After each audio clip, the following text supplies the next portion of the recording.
rise together, stronger than ever now. We rise up now. Our voices matter, the chains we shatter now. We rise up now. I'm mad, you mad, we matter now. I'm coming, we're coming, the truth comes out.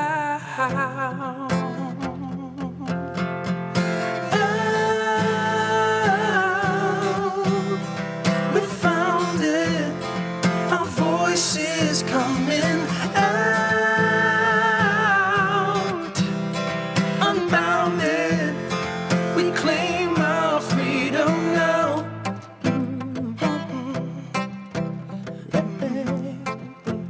Here we go. They wrote the story, we changed the letters now. We rise up now. One of those before me, on wings of glory now. We rise up now. I'm mad, you mad, we matter now. Ooh, I'm coming, we're coming, the truth comes out.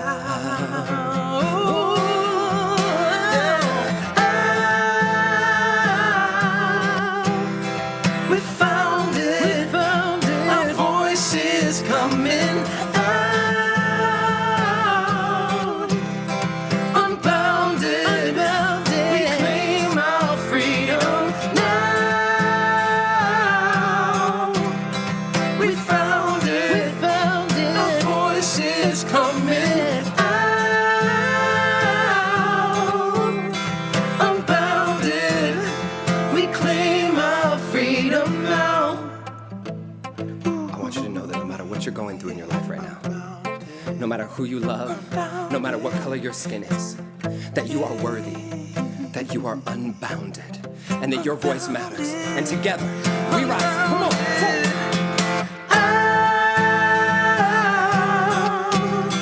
We found it, our voices coming out.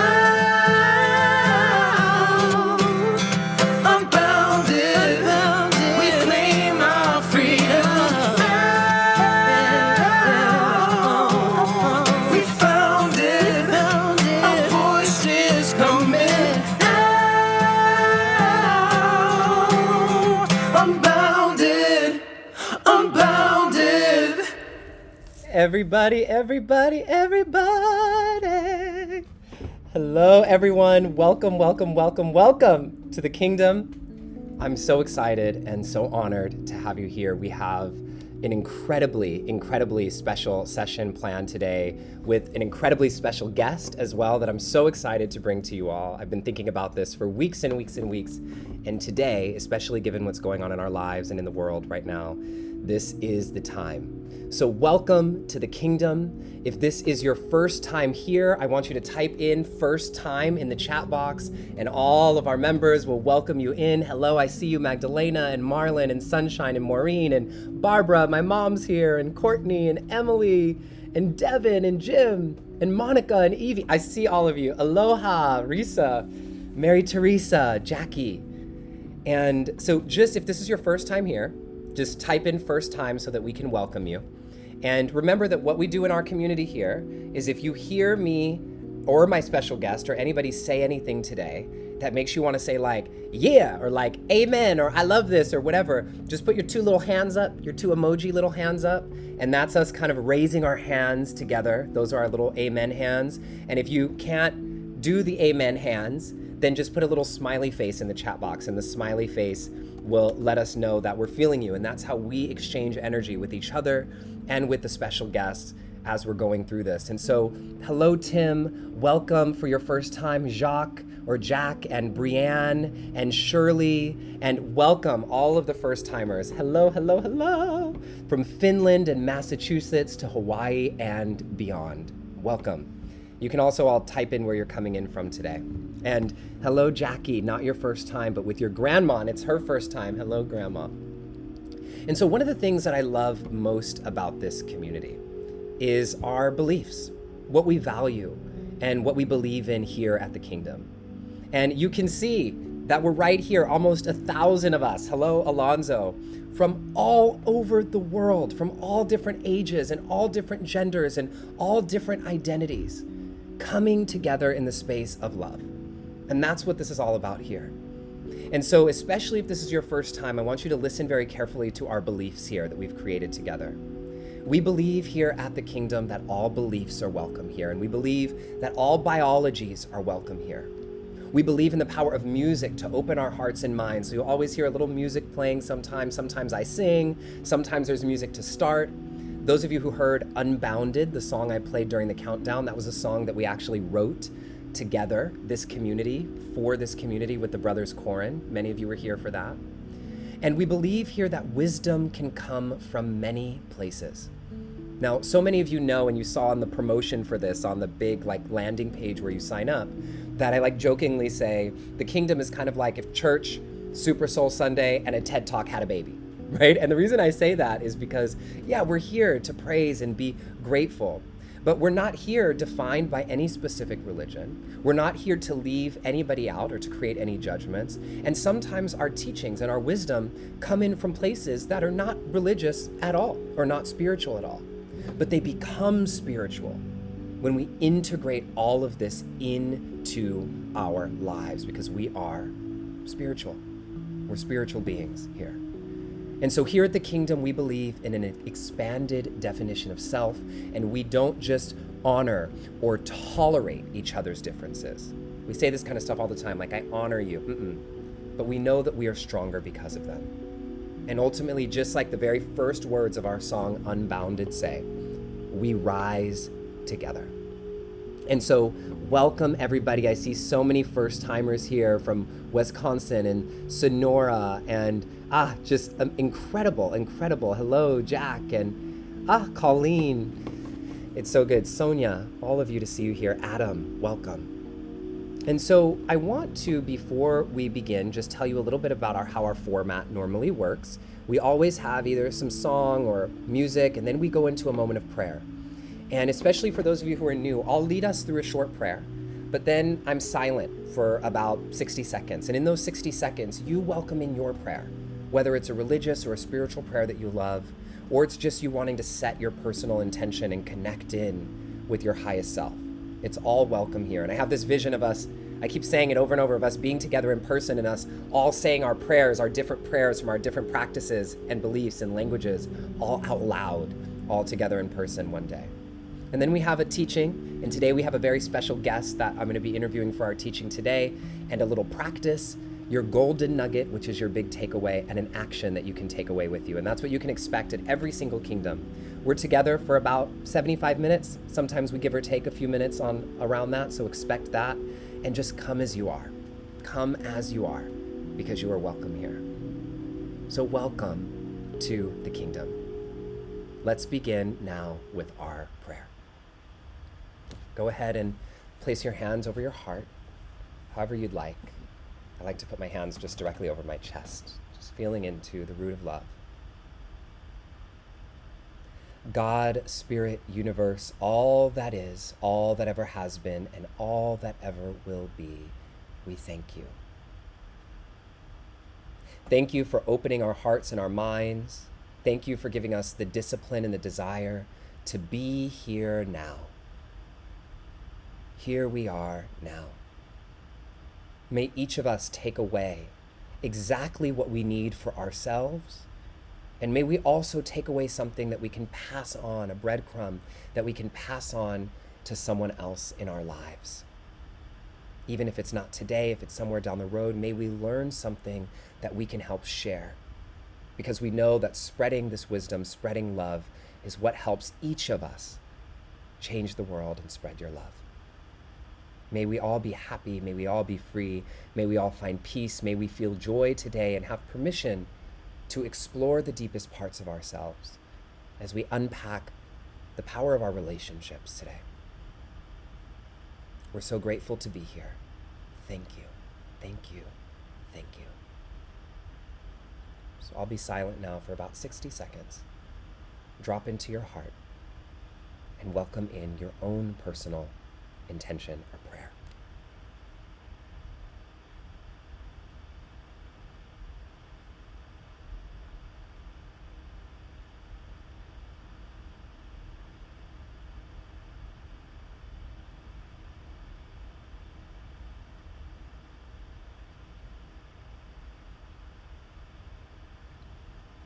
God, Spirit, Universe, all that is, all that ever has been, and all that ever will be. Thank you for this moment. Thank you for bringing us together. And may all the words that are spoken today by me, by our special guest, and by all of us here in the chat box and beyond, and everyone watching the recording, may they be used for transformation and the benefit of all. May any harm that is done unintentionally or intentionally be used for the highest good. Harm to none. So it is. Ashe, Aho, Salam, Amen, Satnam, Shalom, Om. Thank you. So here we are. Here we are together. So grateful to have all of you here. Hello, family. Hey, Trey, I was looking for you too, man. Welcome. And hello, William, first time. Hello, Marissa and Dion and everybody. I just feel so much joy being with you all. After our prayer, I always drop in such a deep way with all of you. So I have some amazing news, everybody, before we begin. I mentioned to so many of you last week that we adopted a family of 5 for the holiday. And we adopted a family through the Pandemic of Love, which many of you know Shelley Tegelski. And we adopted a family who, the families connected to Pandemic of Love, this organization that we adopted from, they're all families who've lost one or both parents to COVID. And the good news, the amazing news, is within 1 hour of me putting the link up in last week, we got almost everything but 4 things was bought off of their list, off of this family's list. And so for those of you who are new or just coming in or you weren't here last week, I just want to read to you a little bit about our family that we've adopted. And I'm going to put their wish list in the chat box again for any of you who want to have an opportunity to give back. So check this out. This is the Manzano family, and they're in California, in Southern California. And Rosario is the mother, and she wrote this, and she has 5 children, okay? And so here are Rosario's words herself. Rosario says, the pandemic, it has affected my family, my spirit, and my income so much. But in June, my husband, who works in the farms, came home sick. And after a few days, we had to take him to the hospital where we were not able to see him after that. And then he just died. He never came home, and he died alone. My kids never got to see their father again after that car ride. My heart and the heart of my children has been broken. And in addition to this, my hours at work decreased so much, and I also got infected at my work, and then my kids got infected with the virus too because we did not have a choice but to work to survive. I was so scared that my kids would have lost both of their parents because I was incredibly ill, but thank God we were all okay, but Papa was not as fortunate. We are struggling, but getting this opportunity for help is such a big relief. I want to provide the magic of the holidays to my children and show them that Papa is still taking care of them from heaven. Thank you all for giving our family this gift. He loved them all so much. God bless you. Gracias. And so this is the Manzano family, and this is real. There are 255,000 families who applied for help. 255,000 families that lost one or both of their parents or caretakers because of COVID. And so our community, it's so incredible. You all rallied right away, and we got every gift on the list, almost. And so I'm putting this list here again. in the chat box, the Manzano wish list. And when you go on Amazon and you get something, it removes it from the list so that no one else doubles it up. And if you get something, just remember when you go to delivery preferences, you'll have a little option when you can change your delivery address, and you'll see Rosario Manzano and her family. You won't see her address, you'll just see the registry. It's kind of like, you know, like a baby registry, or like a whatever, the bridal shower, or those different kinds of things, baby showers. And so anybody who's able to grab a couple more things, we want to make sure we get them everything on their list and give this family as much as we can for the holidays. And I also adopted, with my family, we adopted another family. And so anybody who wants to adopt a family of their own, I think there's still time. And I'll be sure to put the link in the chat box at the end of the session today, because I have to look it up and find it. All right. So I just want to thank you all for showing up in the ways that you can. And those of you, I know so many of us even are having a hard time right now and can't help. Don't feel bad. Just send love. Just send love. That's it, right? Because we're holding this space and this community here together. Okay.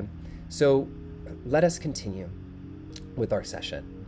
Today's session with our special guest is on the power of relationship.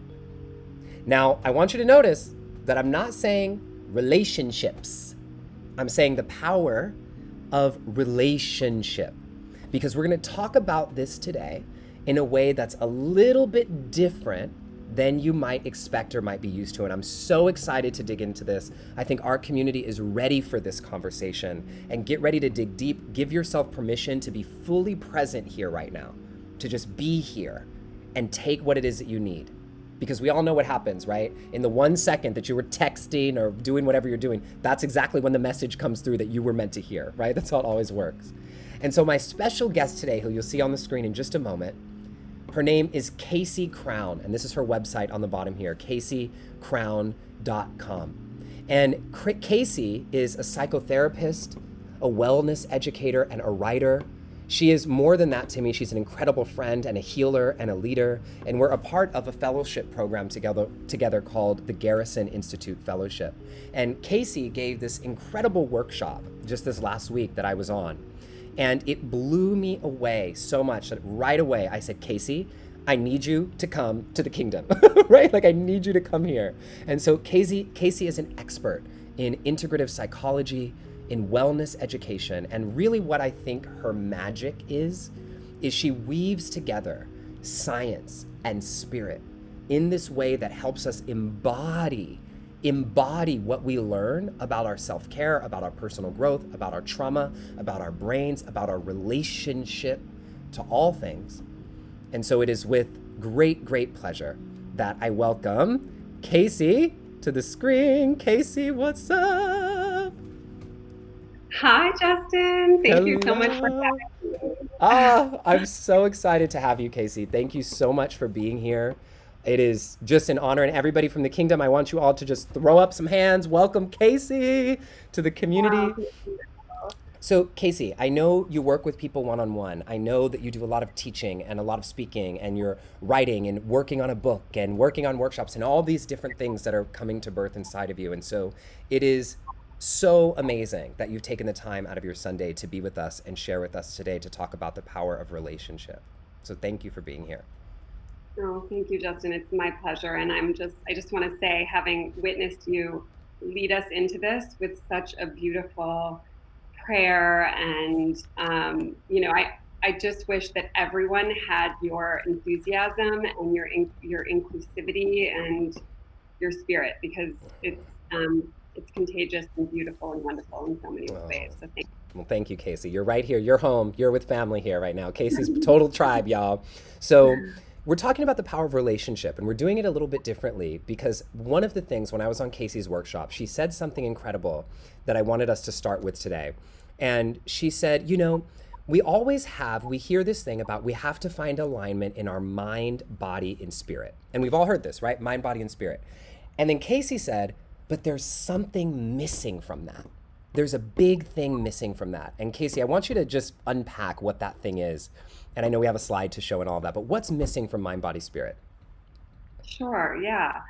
When I think of, one of the things that I noticed in your belief section that you put up just prior to starting the programming was this expanded definition of self, right?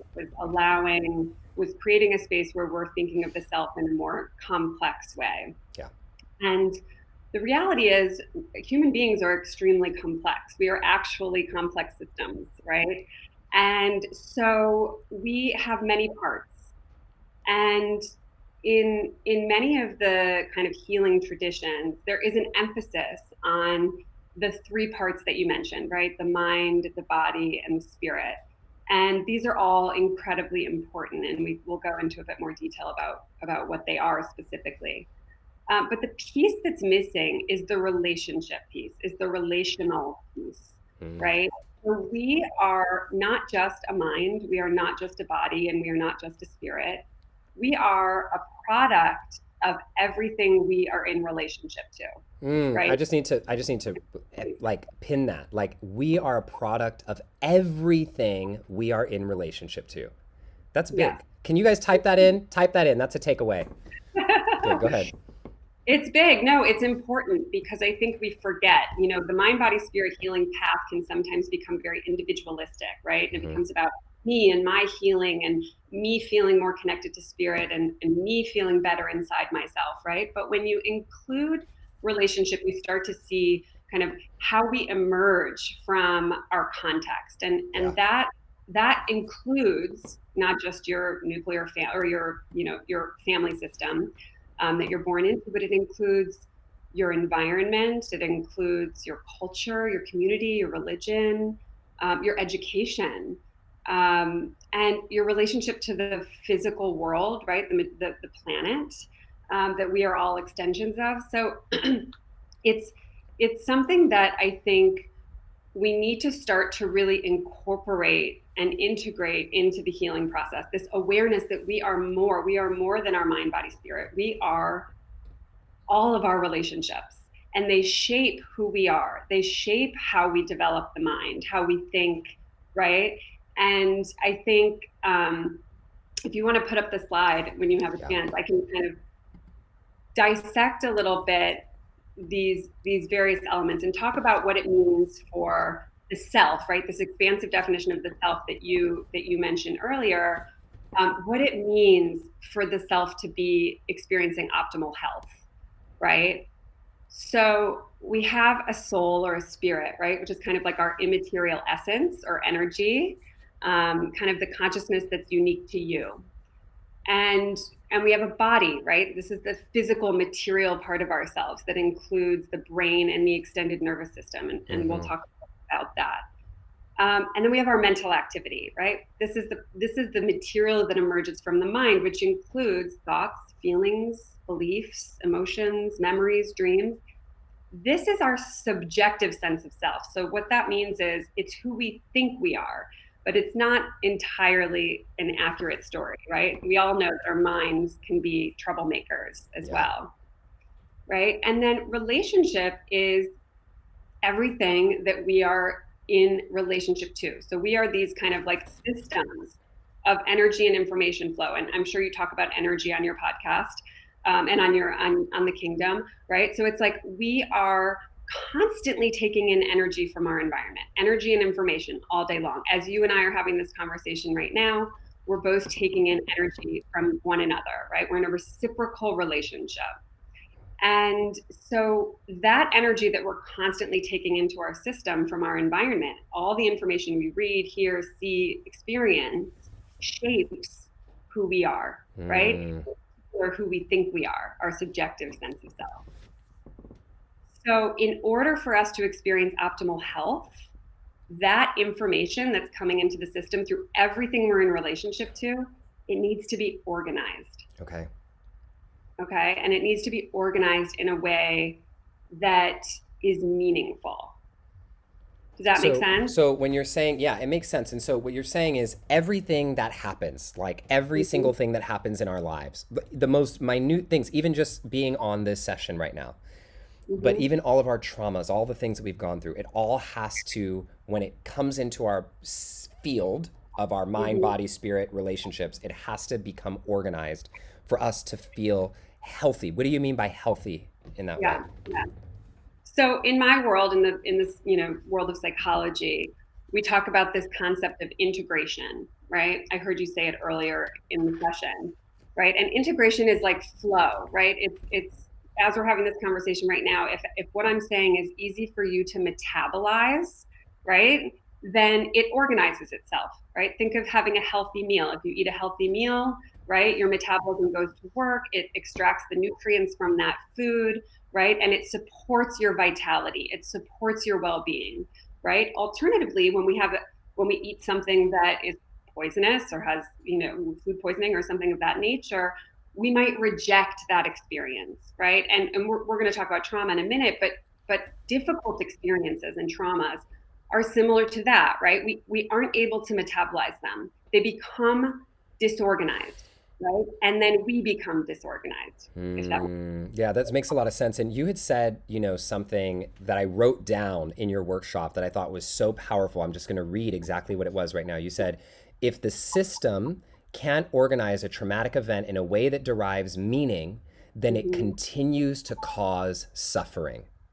And that Right. reminded me of all these moments that we have in our lives, whether they're big or small, right? Like the suffering that we put ourselves through mentally, emotionally, spiritually, it continues and continues. And usually the way out is when we have an understanding of why it's happening in the first place. So that meaning moment is such a big key. That's right. That's right. That extracting the wisdom from our experiences is how we then move forward, right? We really need to be able to make meaning of our traumatic experiences. And some traumas are extraordinarily difficult to metabolize, right? Yeah. And for good reason. So we need support, right? That's where the relationships become really important, because community is essential when it comes to healing. But it's like when we're integrated, which means healthy, right? We're organizing everything. There's ease, right? We remain flexible and adaptable. We're in flow, right? So integration is kind of, I would liken it to organization. Okay. And when we organize things, they become meaningful, right?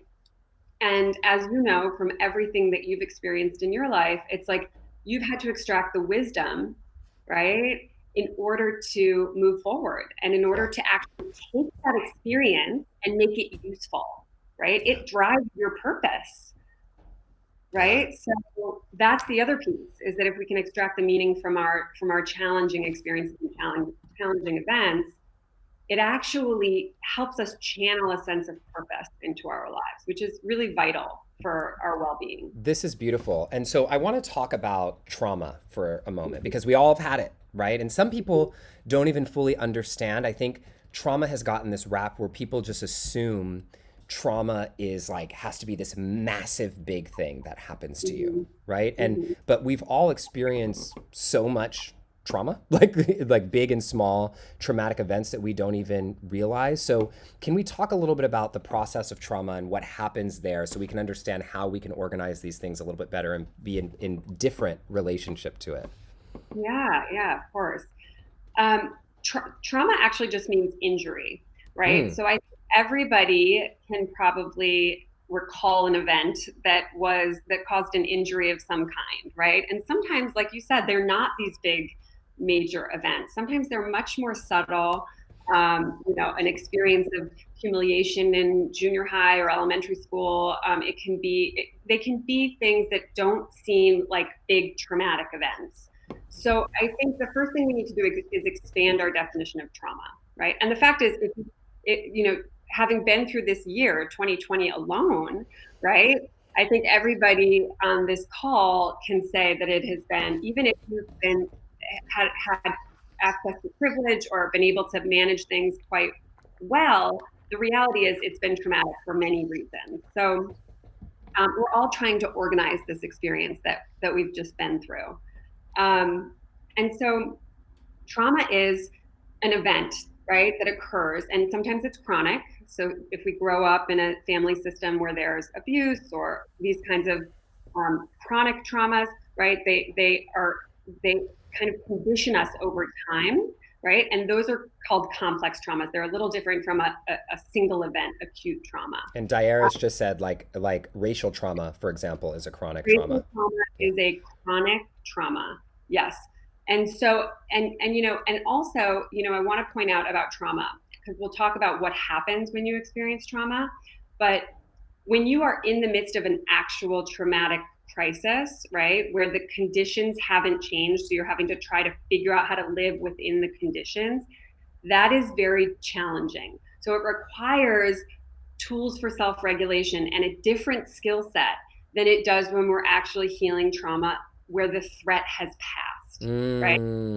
There's trauma that we've all experienced in the past that we can go, okay, that threat has passed. So now I can really deal with it and move into a place of safety and trust. But oftentimes we're actually living in the midst of a traumatic situation. And so our kind of efforts to manage that experience look a little different than they would if it's a post-traumatic event. Got it. And so the type that we're going to talk about today and the process that we're going through is more one that it's a trauma that was an event that you experienced that you've been in a position to now look back on, right? Yes. Okay. Yeah. Got it. So, but it's relevant, I think, to any trauma, what we're going to talk about. But, Great.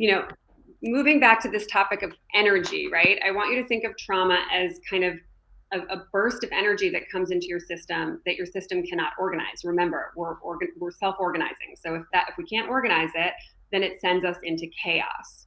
And so when we experience a trauma, right, we have a number of immediate reactions to that experience. And one is a biological reaction, right? Our body is affected, our brain and our extended nervous system. I'm sure a lot of you have heard of the fight, flight, freeze, faint response, right? So the kind of brainstem, the reptilian part of the brain where the amygdala sits, the alarm system of the brain, it goes off, right? And when our alarm system goes off, the part of our brain that's responsible for our executive functioning, that helps us organize and make sense of an experience, it becomes overwhelmed, right? It's really difficult to organize a traumatic event when you're experiencing it. Fight, flight goes, we can have a fight, flight response, which is when we become more anxious, more hyper aroused, or we can have a freeze, faint response, which is when we become more dissociative, right? Where you kind of feel like you've exited the body energetically. I feel like so many people, I just want to pause here for a second because this is really important. I'm just recognizing all the moments that we've talked about here on the Kingdom. And I know so many of you have this, and I would love for you to type in what shows up for you most frequently. Is it, so first of all, I'll say this, is it the fight, flight part, or is it the freeze, faint part? And I love that because for me, when I get into one of my kind of trauma experiences, what I end up doing, and it's like your brain shuts off. It's like you can't even understand. And this is why when we have friends, it helps me understand more deeply, understanding the neuroscience of this, helps me see why when you have a friend who's in the middle of a mess, they can't see. They can't see clearly. And you look at them like, this is so obvious. Get the hell out of the relationship, girl. Like, why are you still there? But then when we're in it, it's the same thing. We can't see clearly. And so for some of us, like I know me, my brain goes into like crazy overthinking over and some people, they just distance themselves completely and completely disassociate and completely like shut down, So it's everybody's saying here the different kinds that they have. Erin says, I'm a freezer, flighter, both. So this is important. I'm just calling this out because I think we can recognize that we all have this experience, and understanding what's happening in your brain helps you have compassion for yourself to know why you can't figure it out, in the moment. So anyway, continue on, Kasey. No, yeah. And actually, there's a quote that I love, and I don't think you have this slide, but there's a quote when I talk about the brain that's by this person named Wes Nisker, and it says, I am not my fault.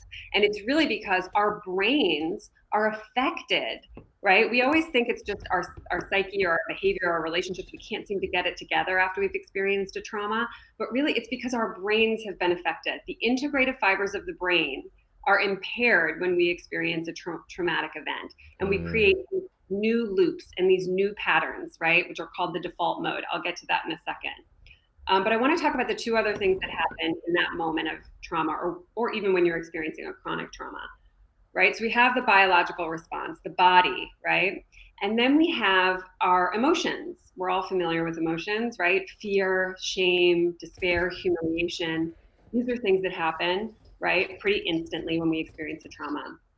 And then we have this other thing that's happening at the same time, which is our mental response or our cognition, right? Mm. And so you may not be consciously thinking this, right? But our cognitions often store in the unconscious memory. So our cognitions are things like I'm not lovable, I can't keep myself safe, I'm not worthy, something's wrong with me, right? And especially when we've grown up with early childhood trauma, right? These are very common responses, right? A lot of shame-based responses that come from feeling, right, like we aren't lovable. And so those experiences, those cognitions or those thoughts, right, that I'm describing, they actually store in our unconscious memory, right? Mm. So although we're not thinking about them all the time, there's some part of ourselves that believes that story, right? The I'm not good So enough, I'm not lovable, I'm not worthy, I'm ugly, I'm this, I'm not those things. Okay. yes, some part of ourselves is holding that story in our embodied brain, right? Okay, so we continue on. I don't know. Did you want to show the trauma slide or Yeah, no? I'm gonna show, yes, I would love to show the trauma slide if you think it would be appropriate. Um, Yeah, I think it's helpful. okay, cool. I want to show it, and I also want to just to land this for people.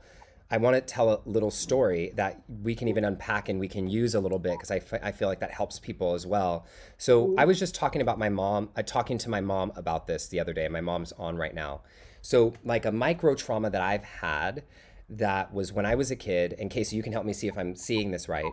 You know, one of the many things being a young, gay, closeted kid, or rather, I should say, not straight rather than gay. I like started to identify as not gay, but just not straight, you know? And so, so as a young kid who was not a straight kid, knowing that and being a little bit more feminine naturally. And I remember when I was a little kid, like 6, you know, my family would always look at me when I was walking and say, "Why are you walking like that? Why are you walking like that? Stop walking like that. Stop walking." And I was just walking. Like I wasn't trying to walk a special way. I wasn't trying to do, you got a little sugar in your tank. You're walking like a girl. Why is your hand like that? Why is your arm like that? Stop flicking your wrist. Stop this, stop that.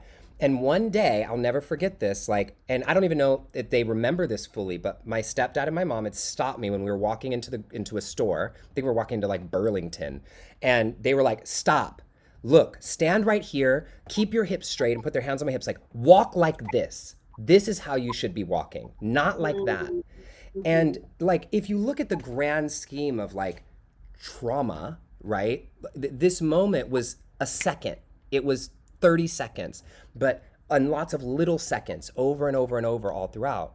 And so when you explained this in the workshop the other day, I thought about it. I said, like this is a micro trauma that's created this belief deep inside of me that says who I am naturally is not right. Something is wrong with me. Something has to be changed.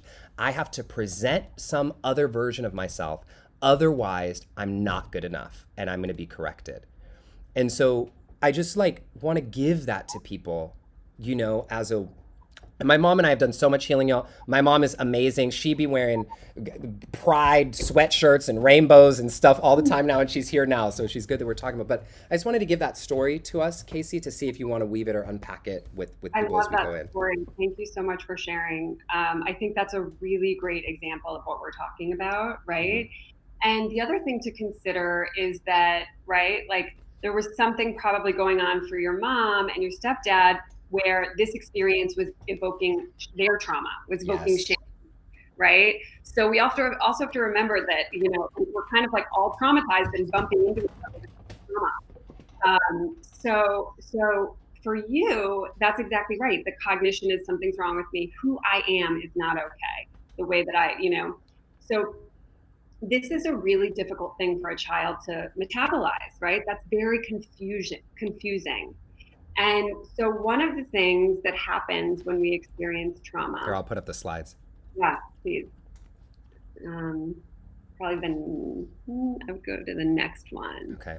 Love you, Mom. My mom's on here. She put a little heart. I'm just, it's so amazing. My mom's done so much work that we're able to really have these conversations to then use them for healing. So I'm just super grateful. Anyways, And continue on. that is a beautiful thing, right? Like that's what we're all striving for. So you know, you should both acknowledge yourselves for how, you know, for that, for putting that time and that energy and love into your relationship.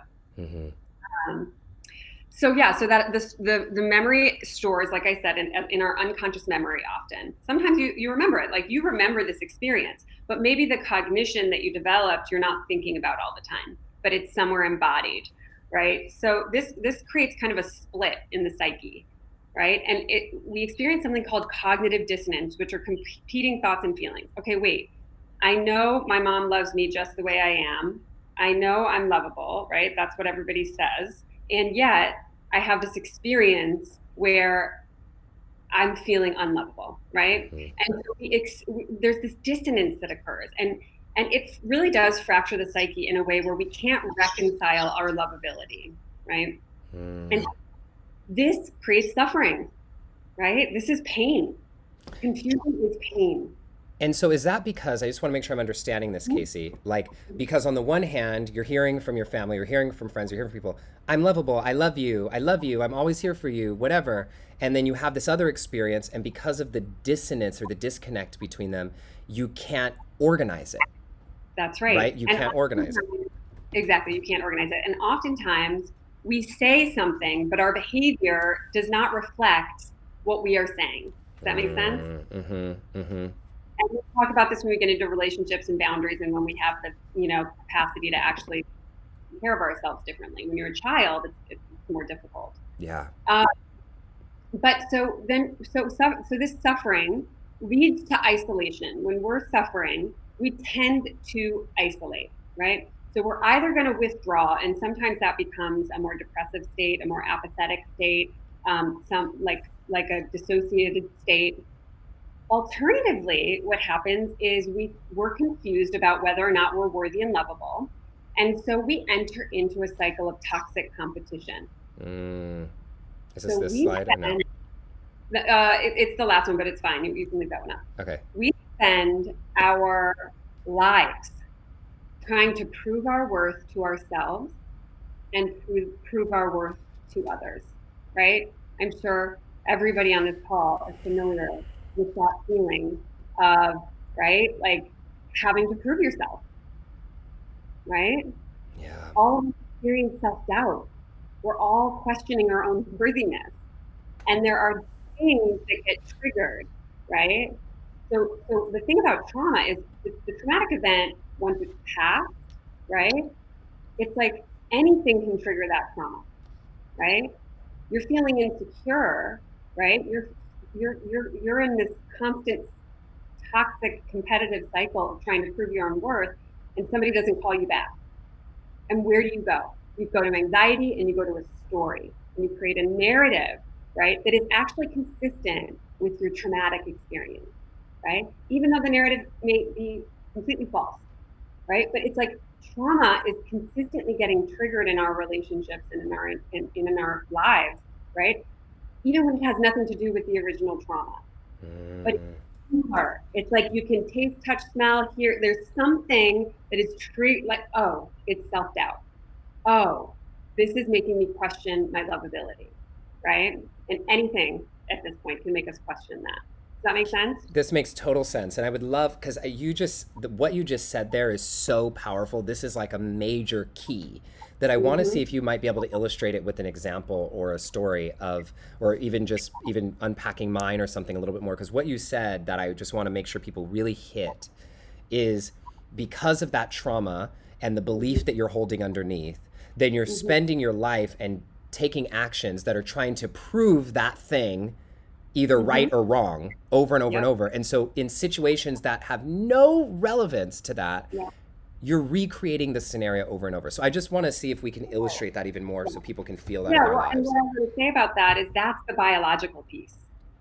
Okay. So let me go back to the brain for 1 second. When we experience that alarm system of the brain go off when we're having a traumatic event, and what happens is the integrative fibers of the brain connecting to our prefrontal cortex, the part of our brain that says, let's organize this, let me make sense of this. When there's a rupture there, right, in that midline of the brain, our brain adapts. We have to develop coping strategies to survive. Okay.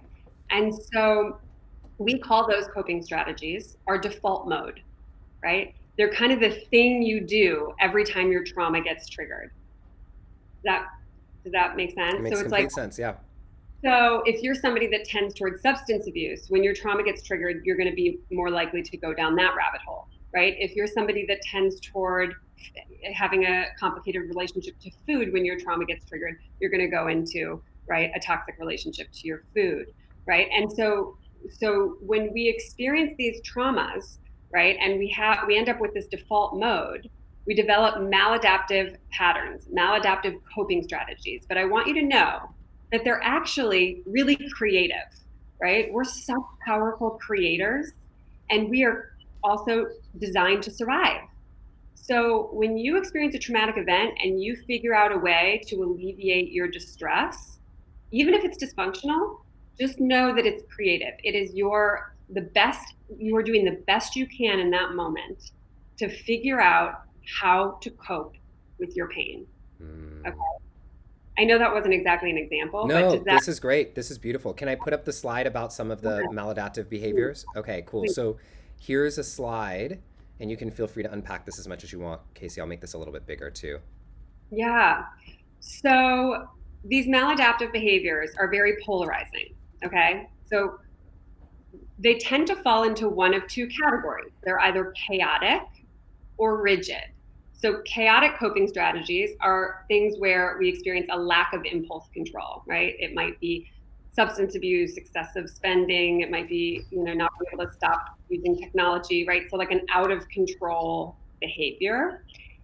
Alternatively, we can also swing to the other end of the pendulum and choose into coping strategies that are more rigid, which are more about control, right? Perfectionism, everything has to be in order. I have to have a plan, right? Whatever that, and this can manifest. Obviously, I put all these little icons up here because actually any coping strategy can be both chaotic and rigid. So let me give you an example of what I mean by that, right? Our mutual friend, Dan Siegel, actually, Justin, uses a great example in his books where he talks about a river, right? And a river flows. So if you're flowing down that river, you're in the center of the river. You're moving with the water with ease and grace. That's integration. That's when you're in harmony, right? But if you're experiencing trauma, right, rough waters or what have you in the river, you're going to bounce back and forth between either side of the river. Mm-hmm. So one side is rigid, one side's chaotic. So for example, if you have a complicated relationship to food, right, the chaotic side might be the binging, right, and the out of control piece, and then the rigid side might be the withholding. And okay, today I'm going to do this, right? So we're actually in this struggle to find balance when this happens, right? So another way to think of integration and organization of a system of our being is balance, right? We're all constantly striving for balance. Does that help? Yes, yes, big time. Big time. And I think, it's just so amazing to hear, the behaviors that we get looped into. And what's happening is like, our trauma can be, when we don't have this context, the trauma can control us so much because we end up, let's say, going to something that looks more chaotic, like I'm on social media too much, or I'm eating too much, or whatever it is. And then we think that the actual response to it that is good is to go to control, is to go to restrict. So I'm going to not use my phone for 30 days. I'm going to get off of social media. I'm going to delete it. I'm not going to eat. I'm going to go on this diet. And we think that that's the healthy version. But that's actually just another trauma response, basically. Other side of the same coin. So how do we then find what is that center ground? How do we find an adaptive behavior that isn't maladaptive, I guess, or a helpful behavior? Exactly. And that's really one of the features of being integrated is flexibility and adaptability, right? We have an experience and we're able to organize it and make meaning of it. So obviously, our goal when we're disintegrated, when we're disorganized, when we're engaged in these polarizing patterns, is to figure out what supports we need, right, to integrate. How do I heal my trauma so that I can then make meaning of it, right? And use the meaning to drive a sense of purpose in my life, right? Can you say that one more time? I feel like everybody needs to write that down the best as you can. How do I heal my trauma so I can create meaning of it in something? Say that again. So I'll do my best to say the same. Our intention is to heal our trauma, right? So that we can organize our experience, those challenging experiences, in a way that yields meaning, right? Once we extract the meaning from an experience, we actually don't have the same use for it, right? There's this wonderful Nigerian poet and philosopher named Bayo Akomolafu. I think you've read some of his work, Justin. And he has a quote that says, "Disturbance is a prayer. It's an invitation to become something different," right? I love this because I'm not talking about the trauma as a prayer, right? The trauma is this very difficult thing that sends us into chaos. But the fact that we don't adapt to it, right? The fact that we're in a state of dis-ease, that we are disorganized and we're constantly experiencing these disturbances is the prayer, right? So the healing of our trauma means we mustn't underestimate the power of a disturbance, right? So if you are triggered, then it is a moment to go, okay, my trauma's up. Yeah. What is this, right? Let me be with this experience in a different way. Typically what we do is we just go into our survival mode. We start using our coping strategies. But part of what we want to learn to do is bring mindfulness to that moment, right? Oh my gosh, okay, my anxiety's up. I'm going into a story. Okay, what's the story I'm telling myself? That this person isn't calling me back because, I'm a terrible person, or I'm this, or I'm that. Okay, is that a true story? Then we're going to start to go, what do I feel? Where does this come from? And again, we can talk more about what that process looks like, and I'll leave you with a little framework that I like to use kind of Great. towards the end of the session. But mindfulness practice, right? You mentioned early in this session that one of the things I do is I connect science and spirituality, right? So mindfulness practice, spiritual practice, contemplative practice, these things that all of us love, right? They're actually about accessing these expansive states, right? Expanded states of accessing love and gratitude and forgiveness and trust and acceptance, right? Psychology, what I do as a clinician, is about integrating those experiences, bringing them into our bodies, right? So what typically happens is we can access an awareness, a fleeting glimpse of love, gratitude, but the thing that makes it difficult for us to embody those feelings on a more consistent basis is our trauma, right? The psychological piece is about going, what is in the way of my experiencing love? What is in the way of my experiencing forgiveness or gratitude, right, in this moment? That's the question, right? And as we integrate and bring that healing into our bodies, our brains and our extended nervous system change, right?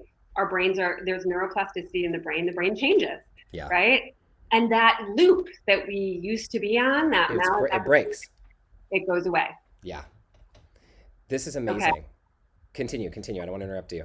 Go ahead. No, I was just using that as a way to illustrate how science and psychology and spirituality, they weave together really effortlessly and beautiful when we look at them through this lens of integration, right?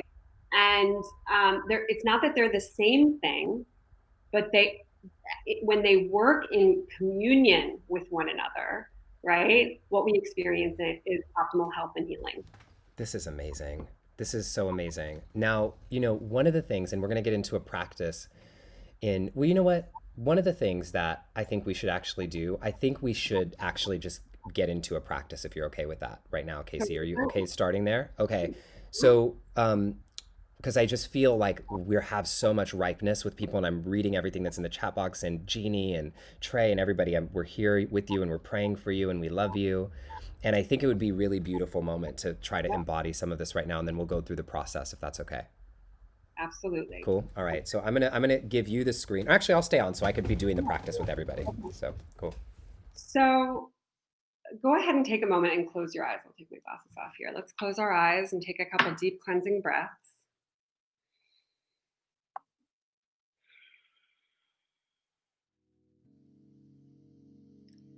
And just take a moment to settle into the present moment.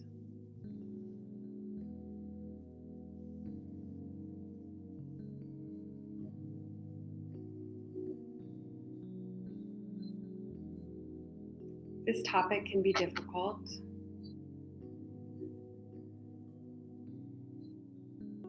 Just exploring it can bring these uncomfortable feelings to the surface. So I just want everybody to take a moment and just breathe into any area of the body where you're feeling a little bit of discomfort or distress.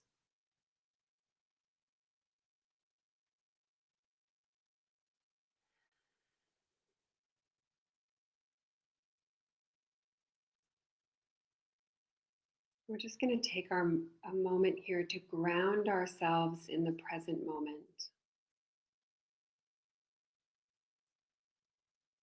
One of the things that we experience when talking about this topic or when triggered is we have a difficult time staying present. Our energy and attention get pulled into the past, reliving an old story, or our energy and attention go to the future, scanning for threat, worrying. So I want you to just take a moment and call your energy back from your own story.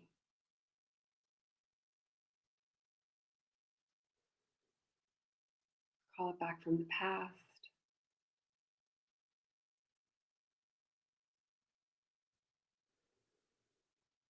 Call it back from anyone who has your energy or anywhere you may have left it.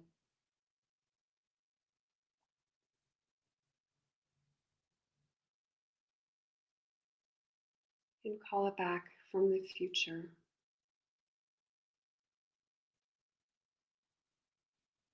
From any worry or anticipation, anxiety or planning. Bring it all into this moment. In this moment,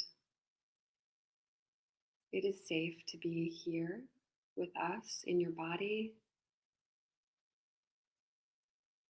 This is the only moment.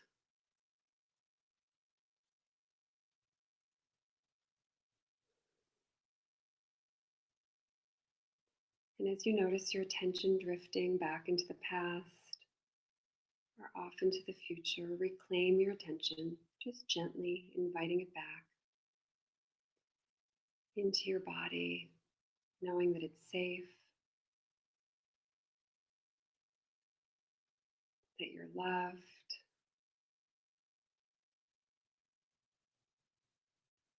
that you haven't done anything wrong,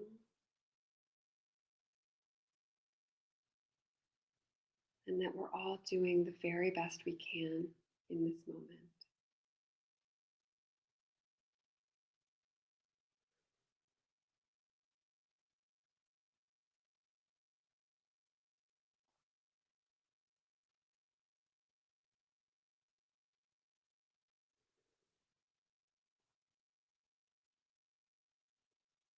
I want you to just take a moment to visualize a glass bubble around your entire body. Visualize it sitting about 3 feet from your body.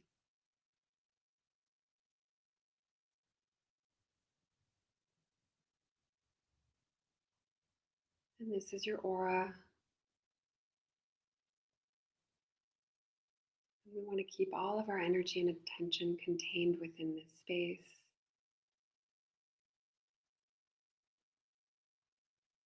And lovingly send anyone's energy that is in our space out with grace.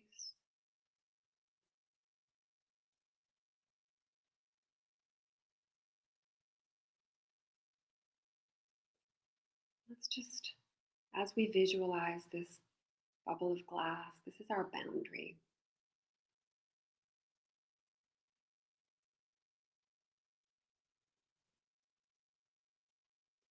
And within this boundary, we embody love and trust, forgiveness and gratitude, connection, compassion, and curiosity. We ask ourselves the questions: what are our souls attempting to learn from our experiences here and now? What lessons are available to me here and now so that I can heal and derive meaning and purpose from my story?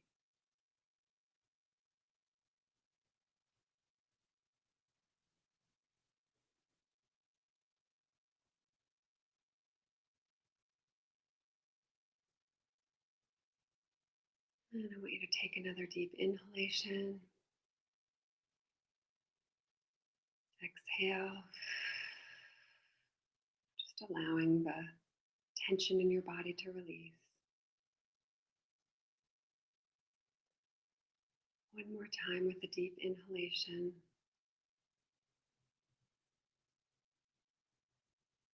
and exhale.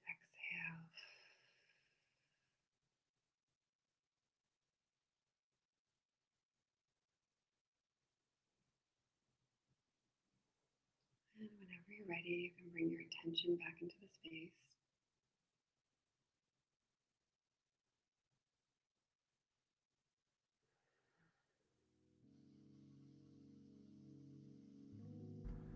It's so special. I'm feeling really grounded and really into that question that I would love people to type in that you asked. That's so important. Of what is it that my soul is trying to learn from whatever situation that I'm in? And what do you do, Kasey, when you don't know? When you just don't know? Is that when you get support? Like, what do you do in that space, you know? Yeah, I mean, I think that's a great question. That's the question I think we're all grappling with in some ways, right? Because there is a period of time where we don't know, right? We don't know up here, right? But somewhere embodied is unknowing, right? We're all intuitive beings. We're all spiritual beings, having a human experience, as you mentioned earlier in the session, right? And so it's like, what are the lessons is a great question to start with. Yeah. And then I would be encouraging you to set a really clear intention, right? Remember that the way our kind of energy works, our attention is our superpower. So the way energy works is when we focus our attention on something, energy flows toward that thing, right? So part of what we want to do when we're healing is consistently bring our attention back to our intention to explore what has transpired with the intention to heal, right? Sometimes we're reliving the experience, right?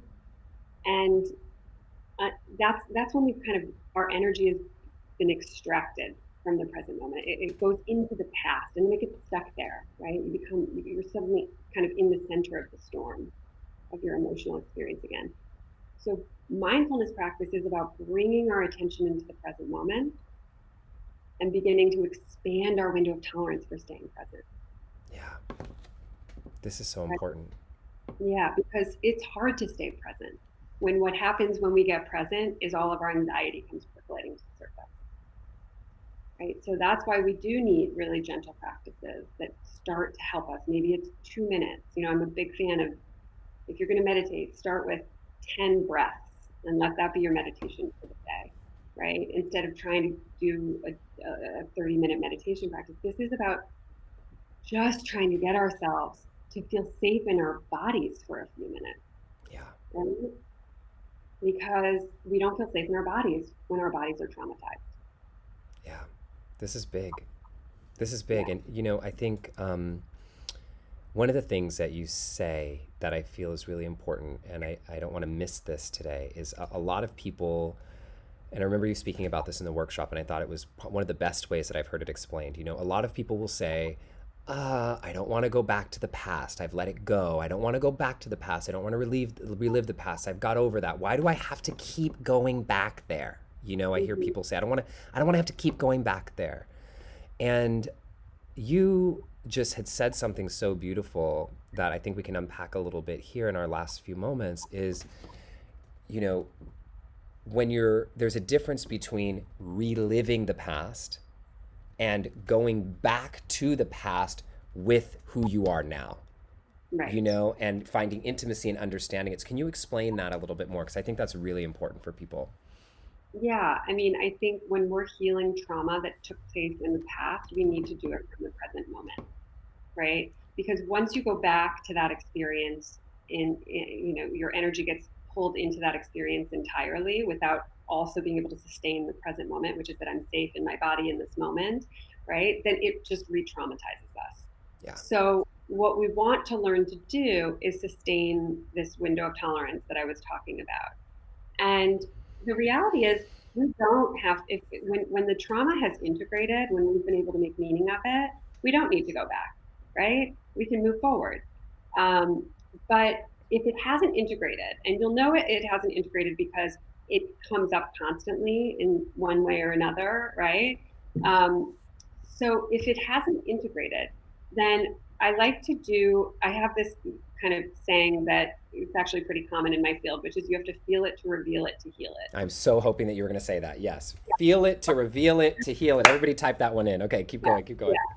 So when we feel our emotions, right, if we can sustain presence on the emotional experience, what will emerge is energy and information, right? What does this emotion mean? What is it saying? What's the story I have about it? What's the truth, right? We can the longer we can stay with it, the more information it produces, right? That's the reveal piece. Like, oh, okay, right?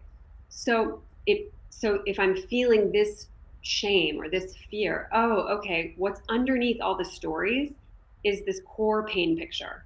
I'm unlovable. I'm unworthy, right?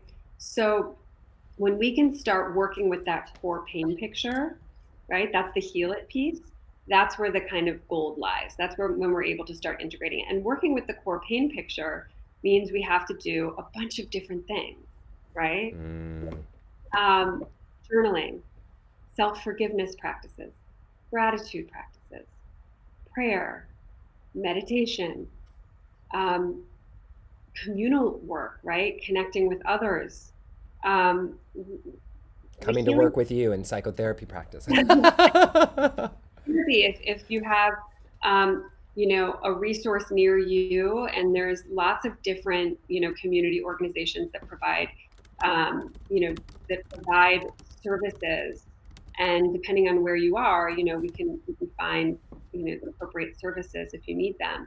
So, yeah, it's about, I say diversify your practice as much as possible, right?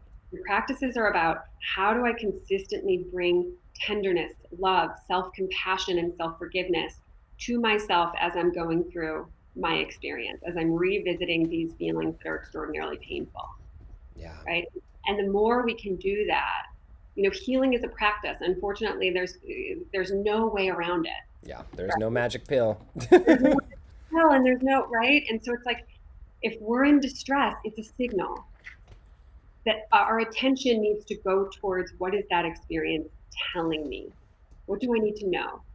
Okay, once I know that it's about a core pain picture, then all my efforts go toward focusing my attention on healing that core pain picture, right?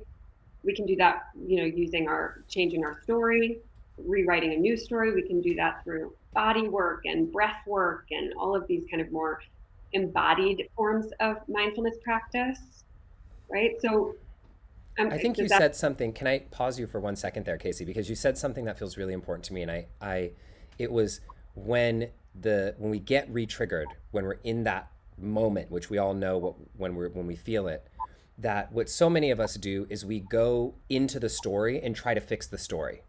We try to fix what's happening in the story itself versus going to the pain picture that's causing this to come up in the first place. I think about, a friend just called me the other day, and this has happened to me in other ways. A friend called me the other day because she's working on a big project, and she got an email from one of the partners that she's working on the project with. That was really, like, when I read the email, I was thinking, what's wrong with that? Like, there was a couple notes, like I didn't see anything. And with her, it spun her out. I'm not good enough. I shouldn't be doing this project. I knew I should have quit. Like the whole thing. And it reminds me of, like you said, when somebody doesn't text us back or when somebody says something and then we go into the story, and what she almost did was go into, she needs to have a conversation with a partner. She needs to do all that kind of stuff. And I was like, wait. You know, like, what is underneath this is this feeling of I'm not worthy, I'm an imposter, I'm not good enough. And how can we focus on healing that so that whatever the situations arise, you're not rerunning that same script and that same program over and over? Yeah, I think that's a great example. And in fact, my recommendation when we're experiencing a trigger is to do something called, so I think we talked about this the other night. It's like we need to regulate our systems from the bottom up and from the top down. Okay, so you want to identify a couple of practices for both. So top down regulation, right, is when we change the narrative. Is this true? Is this a true story that I'm an imposter? You know, right? So you start kind of going through what is the truth, right? And you rewrite the narrative. I'm doing the best I can with what I know. I'm learning and growing. I'm exactly where I'm supposed to be. Everything is on course. I'm safe in my body, right? Those are your new narratives that you're starting to kind of like repeat to yourself in different ways through writing, through, meditation, prayer. Alternatively, you want to also be working from the bottom up because, as we all know, because trauma is biological, when we experience the body get triggered and we experience these symptoms in our body, anxiety is overwhelming, right? Yeah. You want to work with the anxiety from an embodied place. That's called bottom up regulation. That's when we do breath work, right? That's when we get still, right? That's when we kind of go for a run to move some of the energy. Yoga practice, all those kind of different things. Start to move the energy out of the body. And if you can do both, like, and kind of jump back and forth between the two, what you'll experience is greater capacity to regulate your nervous system and change your narrative, right? But again, like I said, it's practice. Yeah. So you can't do that for 5 minutes and expect it to go away and then go, forget it, this doesn't work, right? I mean, I've been practicing these things for over 20 years and I still have to do it on a regular basis. So it becomes about, I mentioned the other night that we want to dissolve the boundary between practice and life. Life is a practice, right? No matter how evolved we are, no matter how integrated we are, no matter how much we've worked with trauma, we are going to get triggered. Yeah. Our 4 pain pictures are going to get triggered. There is no end to the number of lessons we have to learn here. So it's about maintenance, right? And the more we can kind of get ahead of our reactivity by implementing practices to work with before we get triggered, right? Just on a regular basis. When we are triggered, we're able to remember what those practices are more quickly. Yeah. Right. But everybody's. Uh-oh. Can y'all still hear me? Kasey, you froze. All right, well, we'll see. We just lost Kasey for a second, everybody. I don't know if y'all still got me. Can you all still hear me? Let me know. But Kasey will come back in a moment. We just lost Kasey, but don't worry, she'll be right back. Let me solo myself out. Can you all still hear me? Let me know if you can, and we'll welcome Kasey back in. If so, I think you can all still hear me. Okay. So what I thought was really special and important about this, and Kasey will call back in just a moment. I'm just going to send her a quick text. Call back in. Okay, great. Is when these practices, and this was one of the comments I was just going to make while Kasey was talking, and we're going to close out in just a moment. And I do want to welcome Kasey back in because there was a really important question that somebody asked that I want you all to know. So one of the things that Kasey said was that when you do these practices regularly, then when you're in a trauma, you can get back to your center more easily because you've built a relationship. Here she is. Because you've built a relationship with those things. Here's Kasey. All right, hold on, Kasey. I'm welcoming you right back in. Boom, you're back. So, Sorry about that. no, you're all good. I don't know either, but it's all good. I was just actually wrapping up for people this beautiful thing that you said about when you do regular practice, then when you're in a traumatic moment or when you get triggered, then you have a route to get back more easily because you've built what? A relationship with the practice, and you know the pathway. And what I find is that every time I go back to these practices over and over and over, like when I get triggered, I'm noticing that I used to get triggered and it would last for days, weeks, sometimes forever. Now it's like a couple of hours. Like I can get myself back in a couple of hours if it's big. And once I'm back, then I could visit the trauma to then learn from it. But you first, I think what you said that's so important is that first, before you do anything, you have to regulate yourself. You can't be trying to figure it out while you're still a mess. Right? Yeah, the body, you can kind of do both. You can start to give yourself some positive self-talk. Another thing is you started with prayer today. I'm a huge fan of prayer, right? Yeah. That is my go-to practice. When I am off the reservation, I've gone out of my window of tolerance and I'm anxious, I'm going to say, Spirit, help me get back into my body. Yeah. What am I attempting to learn from this? Show me the way. Give me the strength. Give me the courage. And I think when we do that, we are focusing our energy and attention on the healing. Yeah. Right? We're recognizing the co-creative process. Yeah. Right. So that's a really great initial first step before we do anything else. If you Kasey, I want to ask you a question that somebody had, and then we need to make sure we close today by the 30-minute mark. So I want to ask you a quick question because I thought this was good from Brianne. And Brianne said, what if I exhibit all the signs of trauma, but I don't know where it comes from? I've always assumed it was something in my childhood, but I can't pinpoint any major traumatic event. What do I do? I thought this was a really important question. That is a great question. That is a great question. And as I mentioned earlier, sometimes traumatic events store in our unconscious memory. In fact, just so you know, your memory is very unreliable, right? We very unreliable memories. So one thing to note about that is you do not have to go digging for a trauma. You don't have to know what the initial trauma was, what created the initial core pain picture. Sometimes we do have that awareness and we're able to work with that specific experience, but oftentimes people don't. And they have chronic anxiety and they just can't figure out why am I constantly getting triggered and having chronic anxiety? So what you're going to want to do is work with what is the trigger, right? In the moment, because again, all healing takes place in the present moment. So our memories are unreliable. So even when we do remember our trauma, we're not remembering it accurately most of the time. So what I want you to know is that piece isn't as important as going, what is the story I'm telling myself now, right?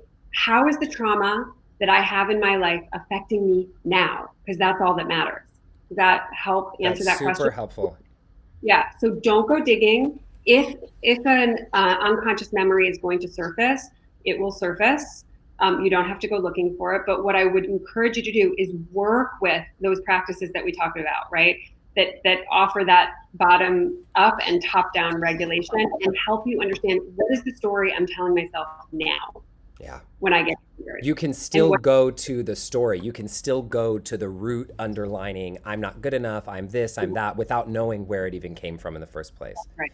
Yeah, because again, it might be micro little traumas over time that created this narrative and not some big thing that you even have to remember in the first place.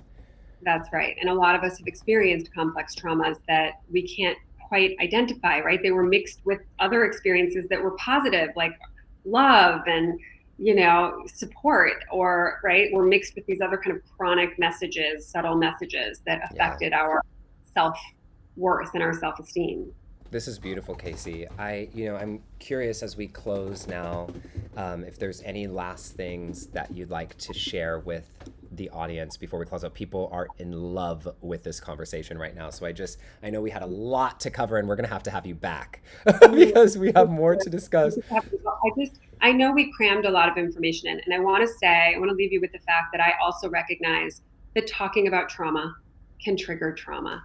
So the most important thing I want to tell you as we get off the phone today is that, I want you to check in with your body, right? And see where you're at. And if you need support, right, then I want you to really look at what are the resources I have available to me in this moment, right? Who's my immediate support system? What friend can I lean on, right? We don't want you to be alone in that experience, right? And use some of your practices, right? Start with the prayer that we talked about. Work with some meditation practices, and know that you are exactly where you're supposed to be, right? That in this moment you are safe in your body, right? That you are loved, that we are here for you, that you have a community of people here, especially at the Kingdom, that see you and recognize that you are doing the best you can in this moment. And so I just want to share just love and support with all of you in that way. And gratitude to you, Justin, for including me here today. Thank you, Kasey. You're amazing. Just stay right here with us for our closeout because it's it's so beautiful to have you here. You are such a light. I think your work is absolutely incredible.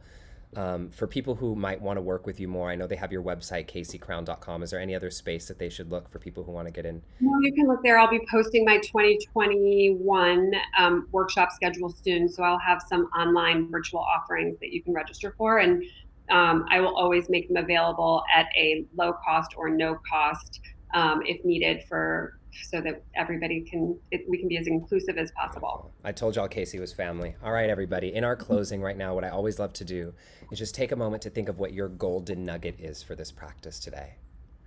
So hands over the heart, eyes closed. We learned a lot today. What is the one main takeaway that you want to take with you from today's session with Kasey? If you could remember one thing, what is the main thing you want to learn? It takes 25 to 30 seconds to commit something to the long-term memory. So just think about it. What is that one thing? And then when you're ready, open your eyes and type it into the chat box. And we'll have this shower cascade of golden nuggets for all of us together. And in closing, I think one of the things that I just want to say is how grateful I am for you, Kasey, for being here with us. It's really such an incredible gift. You are so magic. Thank you, thank you, thank you. Our community loves you, and we will definitely have you back. And for everybody else here, there was this one quote that I wrote down from Kasey at the workshop that she gave that I want to leave you with, and I thought this was incredibly powerful. And Kasey said, "Your trauma does not define you, but the way you create meaning from your trauma does."